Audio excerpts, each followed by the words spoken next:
Baik, Assalamualaikum warahmatullahi wabarakatuh. Perkenalkan, nama saya Faisal Yusuf Priambodo. Saya dari Prodi Kimia. Pada presentasi kali ini saya akan menjelaskan tentang sistem ekonomi dan etos kerja dalam Islam.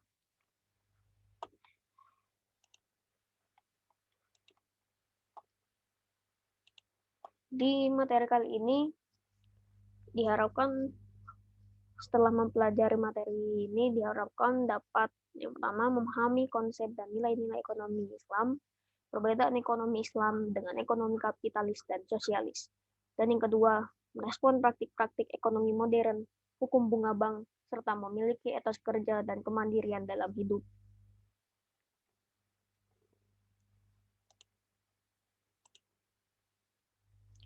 Pada bab kali ini yang akan dibahas yaitu sistem ekonomi Islam, respon Islam atas transaksi ekonomi modern, dan etos kerja dan kemandirian hidup.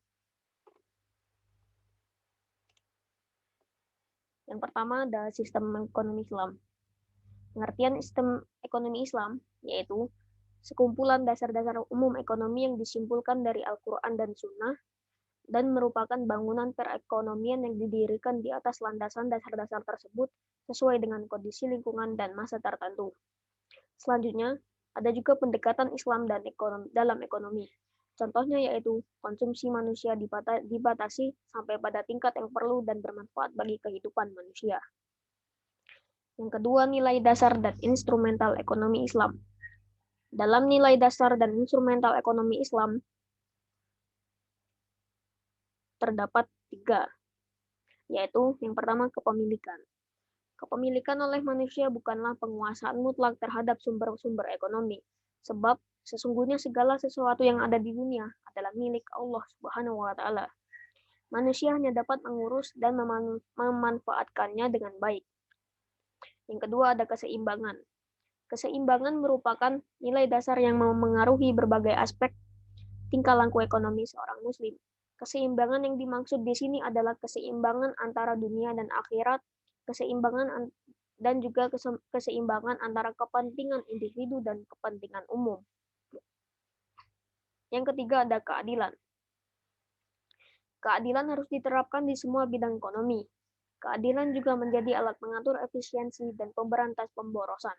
Selain itu, keadilan juga berarti kebijaksanaan dalam mengalokasikan sejumlah kecil kegiatan ekonomi bagi orang yang tidak mampu memasuki pasar. Contohnya melalui zakat, infak, dan sedekah. Selanjutnya, perbedaan sistem ekonomi Islam dengan sistem ekonomi kapitalis dan sistem ekonomi sosialis. Sistem ekonomi Islam sangat berbeda dari sistem ekonomi kapitalis dan sosialis. Sistem ekonomi Islam sangat bertolak belakang dengan sistem ekonomi lainnya. Sistem ekonomi kapitalis bersifat individu, dan sedangkan sosialis memberikan hampir semua tanggung jawab kepada warganya. Sedangkan ekonomi Islam sendiri menetapkan bentuk perdagangan serta penentuan yang boleh dan tidak boleh ditransaksikan. Selain itu, yang membedakan ekonomi Islam dengan ekonomi kapitalis dan sosialis adalah ekonomi Islam mencari keseimbangan antara dunia dan akhirat, dan juga menerapkan asas efisiensi dan manfaat dengan tetap menjaga kelestarian lingkungan.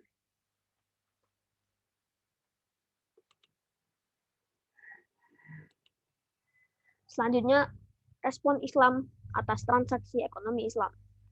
Yang pertama ada e-commerce.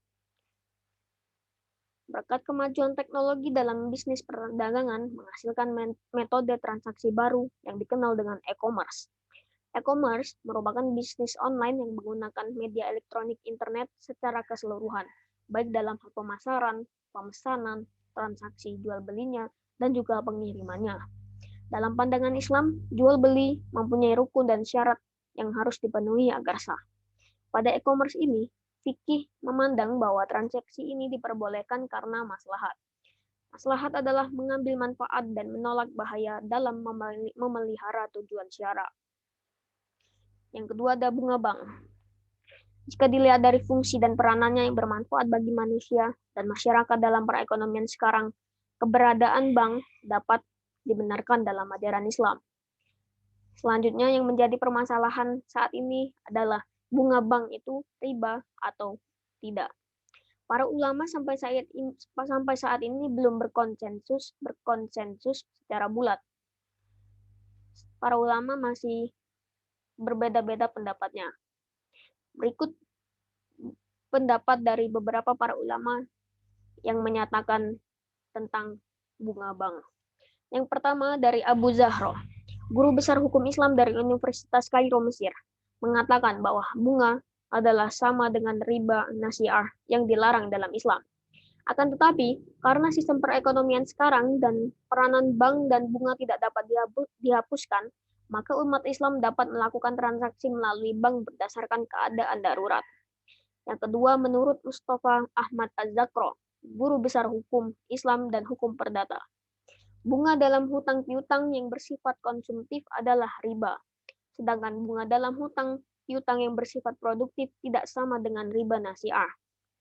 Yang ketiga dari Hasan, ahli tafsir dan tokoh Islam Persatuan Islam, berpendapat bahwa bunga bank bukanlah riba yang diharamkan karena tidak bersifat berlipat ganda sebagaimana disebut dalam Quran surat Ali Imran ayat 130. Yang keempat, hasil Muktamar Muhammadiyah tahun 1968 di Sidoarjo menyatakan bahwa bunga yang diberikan oleh bank milik 8 negara kepada para nasabahnya termasuk dalam kategori tidak jelas hukumnya. Dan yang kelima, hasil lokakarya Majelis Ulama Indonesia yang diselenggarakan pada tanggal 19 sampai 20 Agustus 1990 tentang status bunga bank menyebutkan bahwa untuk menghindari kesulitan, maka dapat dimungkinkan adanya ruksa, yaitu keringanan hukum, jika dapat dipastikan adanya kebutuhan.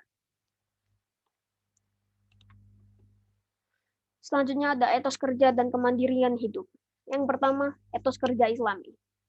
Seseorang muslim harus memiliki prinsip bahwa bekerja adalah ibadah dengan menjadikan takwa sebagai landasannya, sehingga tujuan utamanya adalah meraih ridho Allah Subhanahu wa taala.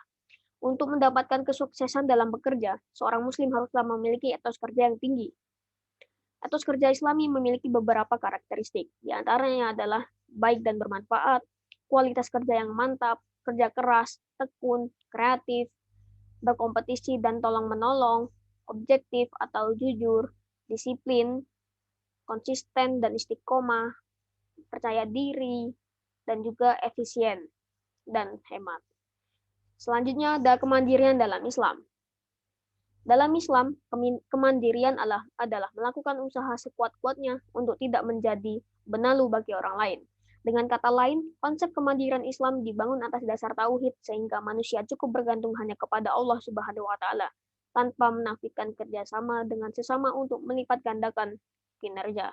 Semangat kerja yang dilandasi dengan ketauhidan kepada Allah Subhanahu wa taala akan melahirkan produktivitas yang dapat menghadirkan manfaat bagi dirinya, usahanya, dan orang lain di dunia maupun di akhirat. Kesimpulan dari bab ini yaitu sistem ekonomi dan etos kerja dalam Islam saling berkaitan satu sama lain dan saling melengkapi. Sekian dari saya. Saya ucapkan terima kasih. Mohon maaf bila ada salah. Wassalamualaikum warahmatullahi wabarakatuh.